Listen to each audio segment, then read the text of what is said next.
We usually define psychological freedom as total control. It's the ability to banish anxiety, overcome unwanted habits, and curate a state of permanent, peaceful autonomy. Yet even when we successfully quiet our thoughts or achieve our personal goals, that satisfaction rarely lasts. A subtle but persistent sense of lack, the feeling that something is still missing, quietly creeps back in. When we treat the mind as a broken machine that needs to be perfectly calibrated, we trap ourselves. We spend our lives locked in an exhausting, never-ending cycle of psychological self-defense. This happens because of a profound internal conflict. When you say, "I need to control my anger," you essentially split yourself in two. There is the anger, and there is the supposed you fighting to suppress it.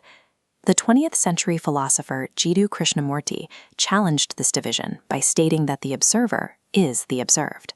He questioned whether an independent self managing our thoughts actually exists. The I attempting to control your emotions is not standing outside your mind. That controller is simply another thought, constructed from exactly the same material as the emotion it's trying to defeat.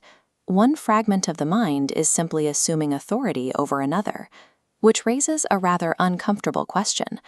What if the very entity trying so desperately to win its freedom, this internal controller, is the actual source of our psychological bondage?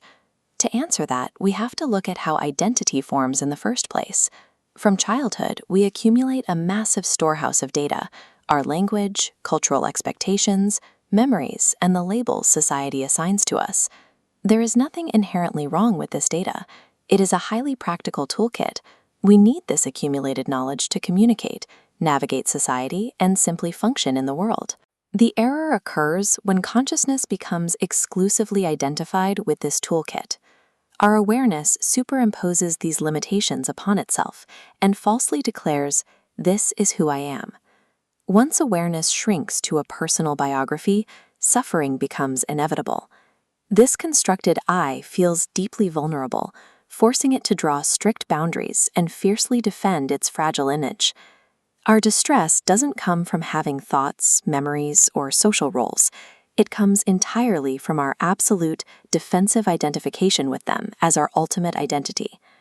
Trying to fight this constructed ego using the ego itself is a dead end. When you actively resist a negative thought, your resistance actually feeds it. You give the problem more attention, more energy, and psychological continuity. An alternative approach is rooted in the ancient traditions of Advaita Vedanta, exemplified by sages like Ramana Maharshi. It is the practice of Sakshi Bhava, or witnessing consciousness. This is sometimes called choiceless awareness.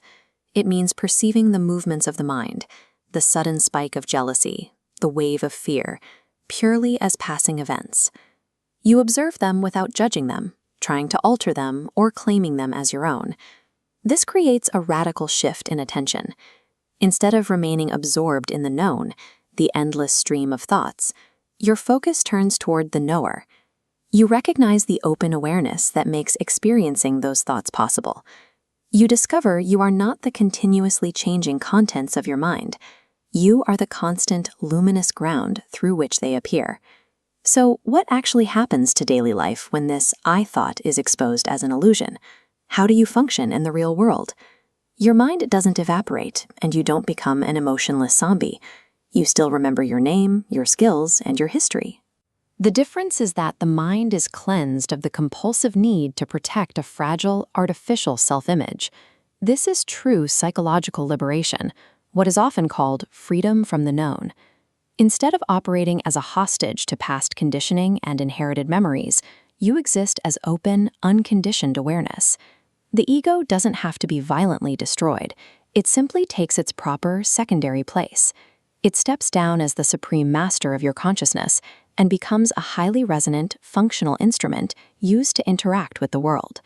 In the Indian spiritual traditions, this perspective is described as lila.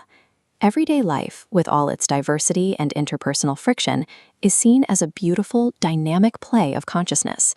You still experience sadness, joy, and adversity, but because you are no longer blindly identified with a restricted psychological self, you navigate these emotions with a natural, steady mastery rather than desperate resistance.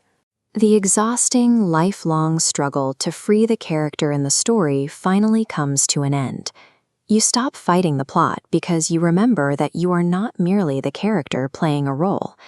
True freedom is realizing you are never the temporary drama playing out in your mind. You are, and have always been, the permanent, unstained screen upon which the entire world is projected.